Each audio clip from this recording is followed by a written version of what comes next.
বড় বড় রেস্টুরেন্টে যেভাবে কাচ্চি বিরিয়ানি রান্না করে, আপনি চাইলে ঘরে বসে কিন্তু আরও মজার করে এই কাচ্চি বিরিয়ানিটা রান্না করতে পারবেন। তো চলেন কিভাবে কাচ্চি বিরিয়ানিটা রান্না করব।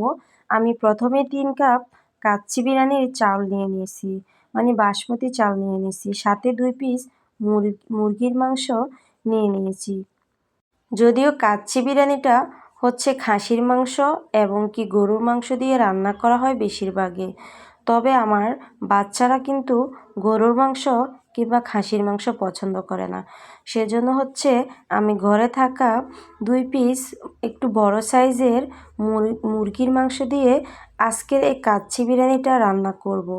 যদি আপনাদের কাছে আমার ভিডিওটা ভালো লাগে, অবশ্যই টাইমলাইনে শেয়ার করে দিবেন, যাতে করে অন্য কারো উপকারে আসতে পারে। তো আমি কিন্তু মুরগির মাংস দিয়ে আজকে কাচ্চি বিরিয়ানিটা রান্না করব। তো আমি প্রথমে কাচ্চিটা একটু লবণ দিয়ে হালকা সিদ্ধ করে নিয়েছি 80% মতো, আর 20% আমি দমে বসিয়ে দেব। তো সেজন্য আমি এটা সিদ্ধ করে নিয়েছি। যদিও সিদ্ধ করাটা আমি স্কিপ করেছি, কারণ ভিডিওটা একটু লং হয়ে যাবে সেজন্য।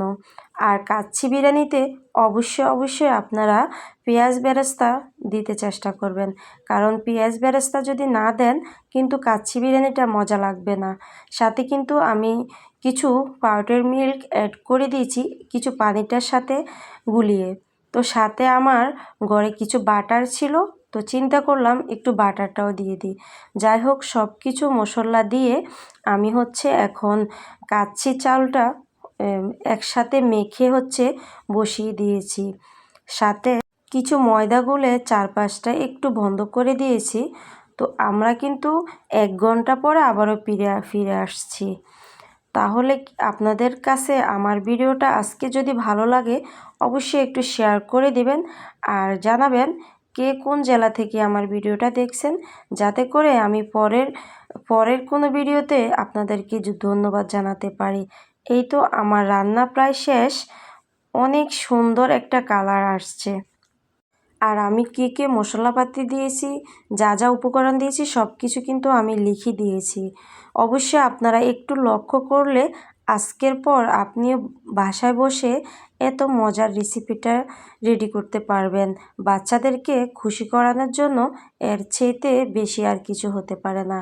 আমার বাচ্চারা তো রান্না করা শুরু থেকে বলতেছে যে আম্মু কখন হবে আর কখন খাবো। তো রান্না শেষ করার পরে আমি এটা পরিবেশন করা শুরু করছি।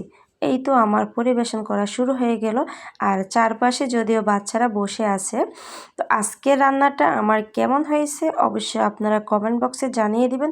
যদি ভিডিওটা ভালো লাগে অবশ্যই একটু শেয়ার করে দিবেন, আর পরবর্তী ভিডিও পেতে অবশ্যই একটু আমার অল নোটিফিকেশনটা অন করে দিবেন। ধন্যবাদ সবাই।